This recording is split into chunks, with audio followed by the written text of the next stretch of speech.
Hello class. तो आज हम एक्सेल की बहुत ही कॉमन सी प्रॉब्लम को सॉल्व करने वाले हैं।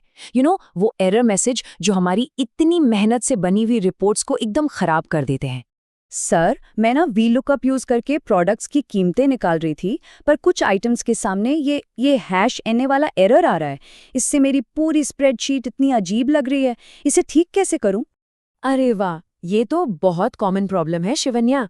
और अच्छी बात ये है कि इसका मतलब ये बिल्कुल नहीं है कि तुम्हारा फॉर्मूला गलत है। देखो, जब वी लुकअप किसी लिस्ट में कोई आइटम ढूंढता है ना, तो हैशटैग एन एरर बस एक्सेल का ये बताने का तरीका है कि भाई मुझे ये आइटम तुम्हारी लिस्ट में मिला ही नहीं। पर हम इस एरर मैसेज को कुछ ज्यादा यूजफुल बना सकते हैं, और इसी काम के लिए एक्सेल में एक बहुत ही स्पेशल टूल है, IMNA फंक्शन। चलो आज इसी को समझते हैं। देखो, इसको बनाया ही इसलिए गया है ताकि ये सिर्फ और सिर्फ हैशटैग NA एरर को हैंडल करे। ये किसी दूसरे एरर को टच भी नहीं करता। और सच कहूं तो यही इसकी सबसे बड़ी खासियत है। इसका सिंटैक्स तो बहुत ही सिंपल है, बस दो हिस्से हैं।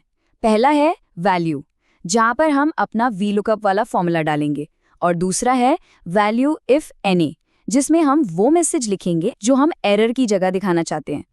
ठीक है, चलो अब तुम्हारी वी लुकअप वाली प्रॉब्लम पर ही इसे अप्लाई करके देखते हैं ये काम कैसे करता है। तो देखो, ये रहा तुम्हारा ओरिजिनल फॉर्मूला जो प्राइस लिस्ट में लाइम को ढूंढ रहा है। अब क्योंकि लाइम उस लिस्ट में है ही नहीं, तो हमें क्या मिला? NA error. और अब देखो जादू, हमने बस अपने पुराने वी लुकअप फॉर्मूले को IFNA के अंदर रैप कर दिया और साथ में एक कस्टम मैसेज डाल दिया, जैसे नहीं मिला। बस इतना सा किया और देखो स्प्रेडशीट कितनी क्लीन और प्रोफेशनल लग रही है। वाह, ये तो कमाल है सर। पर एक सवाल है, मेरे एक दोस्त ने IF एरर फंक्शन के बारे में बताया था, क्या हम वो यूज नहीं कर सकते थे यहाँ पर?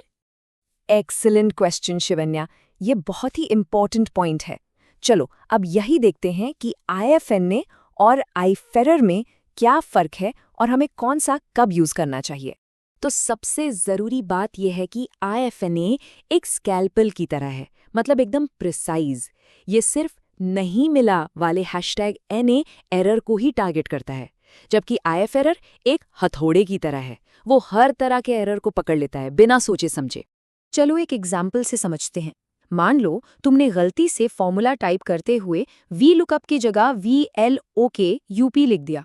अब एक्सेल को तो ये फंक्शन पता ही नहीं है, तो वो तुम्हें देगा हैश नेम्ड एरर। अब देखो क्या होता है, अगर हम इस टूटे हुए फॉर्मूले को IFRR में डाल दें, तो वो उस हैशटैग NAME एरर को भी पकड़ लेगा और हमारा मैसेज नहीं मिला दिखा देगा। ये बहुत मिसलीडिंग है, क्योंकि ये असली प्रॉब्लम, जो कि एक टाइपो है, उसे हमसे छिपा रहा है। और यहीं पर IFNA की असली पावर दिखती है, क्योंकि एरर हैशटैग NA नहीं। IFNA उसे इग्नोर कर देता है। वो कहता है ये मेरा काम नहीं है, और असली एरर को सामने आने देता है ताकि हम उसे ठीक कर सके। देखा कितना स्मार्ट है। चलो अब जब तुम्हें ये फर्क अच्छे से समझ आ गया है, तो एक क्विक प्रैक्टिस करते हैं। इससे ये कॉन्सेप्ट दिमाग में एकदम बैठ जाएगा। ओके, समझ गई। तो मतलब मुझे बस अपने एग्जिस्टिंग फॉर्मूले को INFA से रैप करना है और फिर कॉमा लगाकर अपना मैसेज लिख देना है। ये तो सच में बहुत इजी है। एग्जैक्टली शिव्यान्या, एकदम सही पकड़ा। चलो तो आज की क्लास के जो की पॉइंट्स हैं उन्हें फटाफट रैप अप करते हैं। तो याद रखना, जब भी VLOOKUP, मैच या XLOOKUP जैसे लुकअप फंक्शंस के साथ काम कर रहे हों, तो हमेशा IFNA का इस्तेमाल करना ज़्यादा सेफ और ज़्यादा प्रिसाइज चॉइस है। इससे आपकी स्प्रेडशीट क्लीन भी रहती है और रिलायबल भी। देखो, जब आप इस तरह के एक्सपेक्टेड एरर्स को इतने अच्छे से हैंडल करना सीख जाते हैं ना, तो आपका फोकस प्रॉब्लम्स फिक्स करने से हटकर क्लियर और पावरफुल रिपोर्ट्स बनाने पर चला जाता है। तो अब सवाल ये है कि इस नई स्किल के साथ आप अगली कौन सी शानदार रिपोर्ट बनाने वाले हैं।